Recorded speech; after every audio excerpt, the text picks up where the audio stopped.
Hello everyone, what is up? This glare in my glasses is bothering me so much. I guess we'll just have to deal with it together. Sorry guys. First of all, I just want to say that if you are in New York City or any of the surrounding states, I feel for you because it is so hot right now. You know what, the fan is not blowing at me, but let me make it to where it's blowing at me. Hold on. Okay. That's better. Woo. We haven't put in the AC in my apartment yet because there's 4 of us that live in my apartment. The other ones are just like, oh, it's not super hot. We're okay with sweating our balls off. Okay, well, like, I'm not. Also, I see that since I posted my last video, I got some new subscribers, so hey guys, welcome to the family. So this video is a video that a lot of people have been asking me to make for a very long time, like literally since I got a YouTube channel. People are like, when are you gonna tell your coming out story? When are you gonna talk about like your discovery with your sexuality? And I always wrote it off, not because I was like trying to avoid the topic, but it was more just because I always felt like my experience was never really that like great. Like I didn't have some super dramatic story that compares to some other videos that I've seen where I'm like, wow, that was so beautiful. But people keep asking me for it and I thought, fine, I will tell you the story. So as some of you guys know, I spent most of my like younger years in Puerto Rico. I moved there when I was 14 with my mom and my sister. I will say one thing that maybe does make my story a little different. Most of the stories that I've heard always talk about how they knew when they were 2, they knew when they were 6, they knew when they were like 9, really young ages. That still surprises me to this day because I'm like, wow, like you really knew when you were that young? Because I did not know until I was like 15.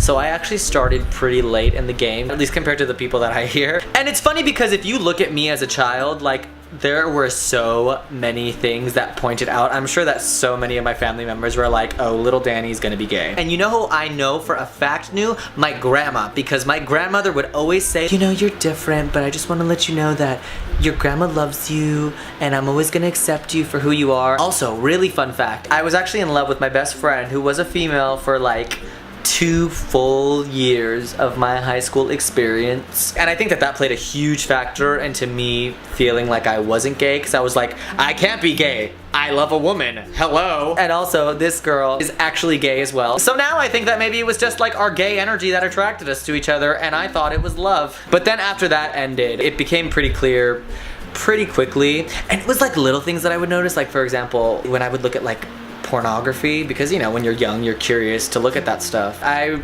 remember always being like more turned on by the guys, but I guess just because there was a woman in it I could lie to myself and be like, oh yeah, this is super hot. There was a boy in high school who was in my class who I was so attracted to. At the time I was able to lie to myself and tell myself that I just really appreciated his body and he had a body that I would like to have one day. In reality I realized that what it actually was just I wanted that dick.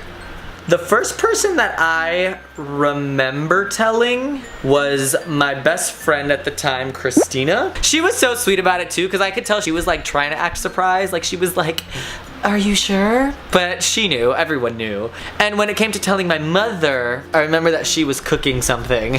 I don't remember what it was, but it was something fried, because I remember I heard the oil like simmering.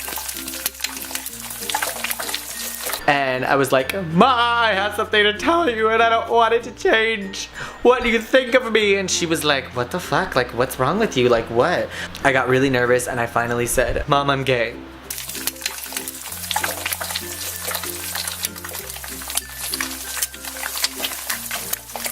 And I remember she looked at me and she goes, well, yeah.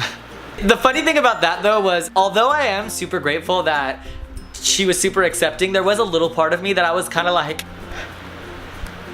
you knew? What is it about me that was so obvious, mother? In your mind, you're just saying like, I hope that they're super accepting. But then when they are super accepting, it's almost like you feel cheated out of your dramatic experience that you kind of wanted. Or maybe I just wanted, because I'm dramatic, but you know. And that literally was the end of it.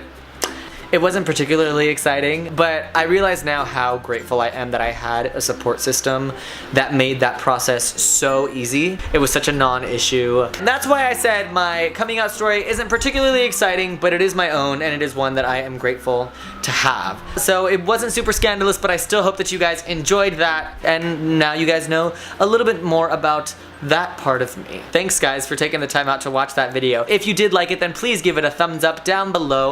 And if you haven't done so, then go ahead and subscribe to my channel. Thank y'all so much, and I will see you next week. All right, bye guys. Mwah.